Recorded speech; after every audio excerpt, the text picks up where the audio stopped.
What's up, everyone? My name is Pi, and welcome to SR Lounge, where we're here to help you be a better photographer. And today we have two extremely special guests. One who needs no introduction, Elliot Tran, ladies and gentlemen. Actually, say hi. this is Elliot, and this is Caroline Tran, who also needs no introduction as well.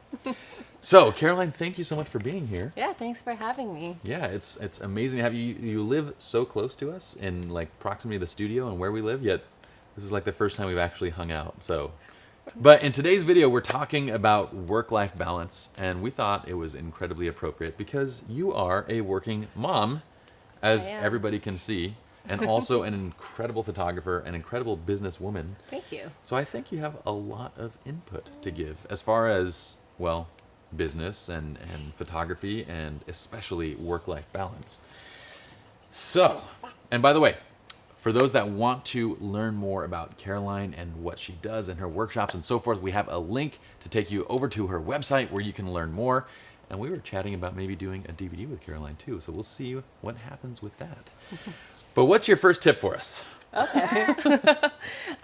Well, number one, don't do what I'm doing today. Which is literally trying to balance. Yes. Like balance the child on your lap while you're... I feel like not the first one, and I feel so hypocritical saying this, but it's to set boundaries. Set boundaries for yourself. Set boundaries. That's okay. We don't have boundaries here. We are a very child-friendly, as much as a studio could be child-friendly, actually. But yeah, like, you know, I had to make that decision that, and it has to be a conscious effort, I feel. Like to, you know, dinner time is dinner time. Yeah. You know, cell phones are not at the dinner table at that time. And I like that a lot because I have a hard time doing that myself. Like making it home for every single dinner and that kind of stuff. I get so wrapped up with work. But what are other examples of these boundaries that you might have? So to me, I don't even know where to start. But for example, right now, my kids are in school Monday, Wednesday, Fridays. And those are my work days. I see. I squeeze in as many shoots as I can on those days, and I'm on the computer responding to emails on those days. Okay.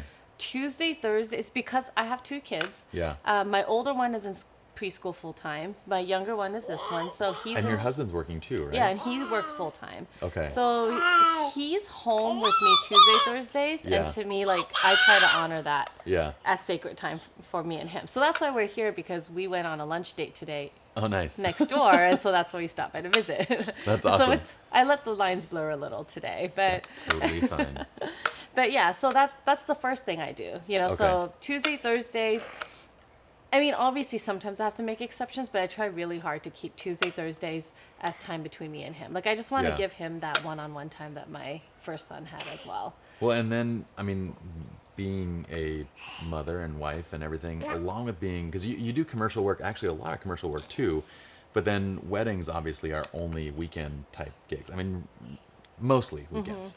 So how does that work? Do you kind of limit yourself in terms of bookings, or? Yeah, so when I first started, I was shooting most weekends, and back to back was normal, or 3 days. Saturday, Sunday. Right. Friday, Saturday, Sunday. Right, and that was like no big deal because I had no one else to care for, right, other than myself. Yeah. So once I got pregnant, I realized I needed to stop taking the like portrait shoots. You know, so engagement shoots I don't do on the weekends anymore. Oh, interesting. Okay. So my weekends are exclusively for weddings or events that are going to pay like a wedding. And then Monday, Wednesday, Friday are your work days where you handle basically everything else. Tuesday, Thursday, family days. Yeah.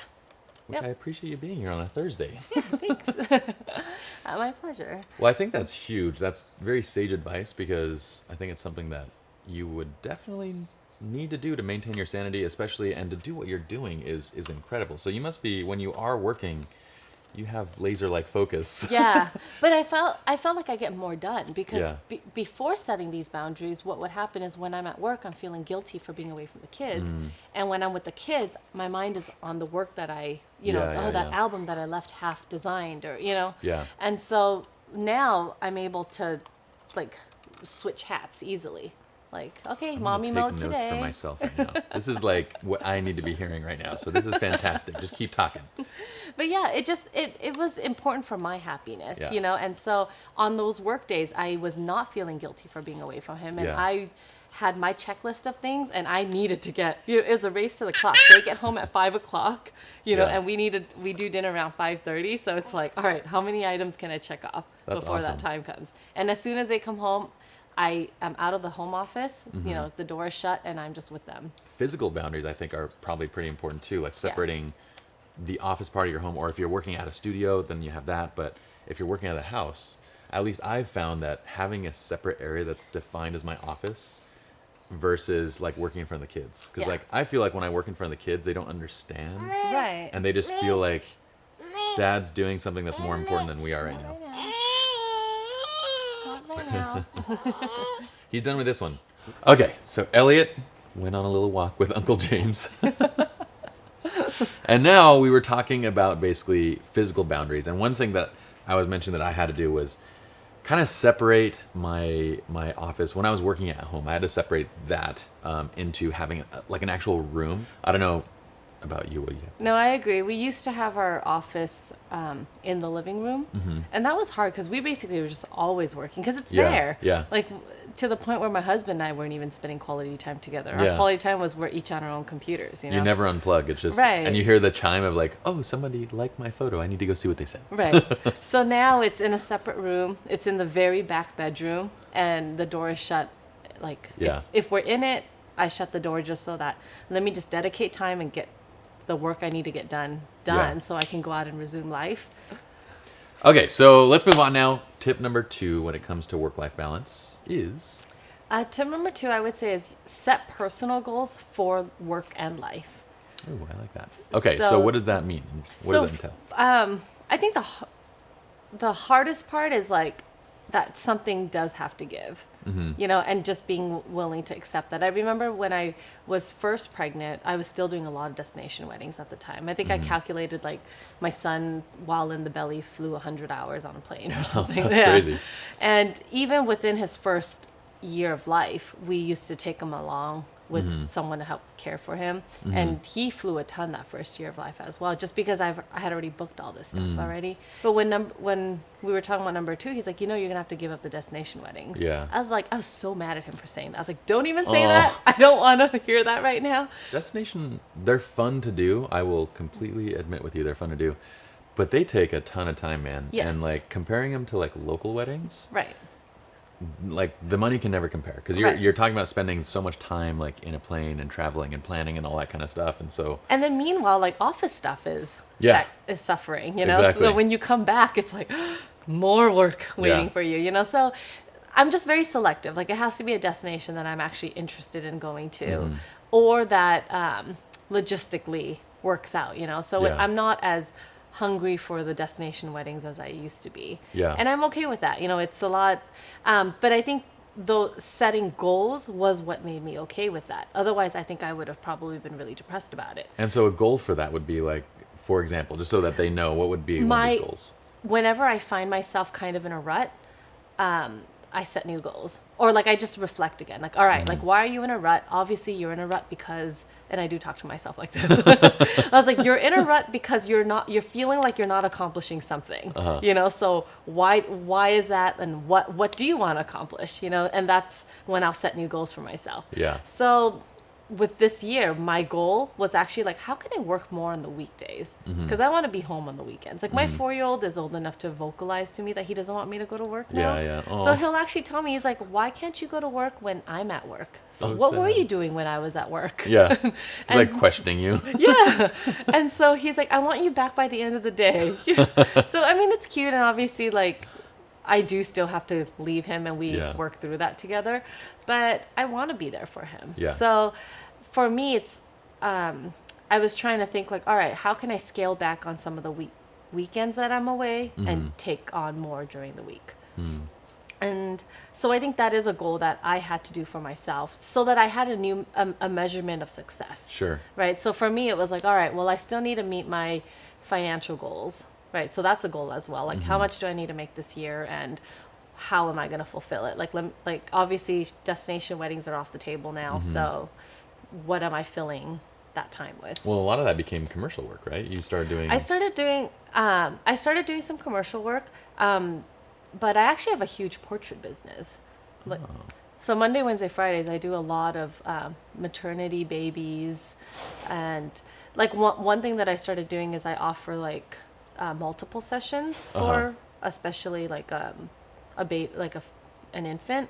So then awesome. like one family will book 4 sessions in 1 year. Oh, that's fantastic. Yeah. So kind of documenting like each stage of. That's fantastic. What a great idea. Okay, so now if we were to go on to tip number 3, what is that going to be? Tip number 3 would be get help. Like, you know, Getting things out of your hands. yeah, like you're not good. You're not going to be good at everything. What are the things that you're best at? Let's keep doing that.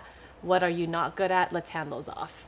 Well, this is a question I have for you. So when you came up with, we always kind of use the term from business, like your special sauce, right? You figure out what's your special sauce, and then basically work backwards to give everything else to somebody else. So for you, what would you define as your special sauce that you... I think for me, social media is big. Like, I think I have tried hiring people to blog for me, and the voice is just different. Oh, if you write, then for sure. Yeah. I agree with you 100%. So I think social media, to a certain extent, is something I have to have at least like some part in. But I think there are ways to streamline it too, so that I'm not there every day. That's so interesting, because I would think a lot of photographers would go post-production. Post-production is my special sauce. But you didn't say that. Oh, no. So post-production was the number one thing out the door. Number one thing out the door. That's, to me, like, I just want my stuff to look the way I like it. Yeah. And in all honesty, I actually don't think I'm the best post-production person for my stuff. I actually think, like, I think my lab does a way better job getting it how I like it. Yeah. So, well, you work with Richards, right? Richards. Yeah. And they do all your film processing, but you're also a hybrid shooter. So what about the digital side? So right now, the digital side, I don't have like a consistent person right now. So it was my assistant, my office manager. I've also outsourced it to like companies and stuff. So I don't have anything consistent with that, but that's why I was shooting as much film as I could. I see. And so the digital was not much. Yeah, that's fantastic. Okay, so recap. Let's see. From the top, we had set boundaries. 2 is setting goals for yourself, both in personal life as far as what you want to do at home, and then also in the business place or in your work life. And then 3, getting things out of your hands, which I think is, all 3 of these things are completely sage advice. But number 3 is the one that I think as an entrepreneur, as a solo act, you know, because most photographers out there, they start at least as solo acts. You know, you guys start your studios and it's all by yourself. That's probably the toughest one to get into, but it's the one that's probably like the most important of all of them, is to not think that you have to do everything. Right. From the accounting to, oh, here's a story for you. Me, Justin, and Chris are all CPAs. We're all 3 former CPAs, licensed and everything, have 2 years of accounting experience at Ernst & Young. We, since quitting, have never once touched our own taxes. We've never once did our own taxes. Everyone always asks us, they're like, oh, you guys are CPAs. You guys must, that's so easy, so convenient. You do your own taxes. I'm like, no. I became a photographer. Because your clients are not hiring you because you're doing your own taxes. Exactly. So, yes, that was the first thing I was like, I'm never touching again. So, thank you so much for being here and for taking the time to do this interview. It's actually fantastic. And we have 2 more videos, which are going to be amazing too. So, be on the lookout for those. And if you haven't seen Caroline's work, be sure to check out her blog, her website. We have all the links and all the information in the article, as well as in the YouTube video description. So, we'll see you all in the next video. Yeah, hug mommy. Give me a hug. Can I have a hug? Oh, thank you. So adorable. This is pure gold. You getting this? Yeah, it's all rolling.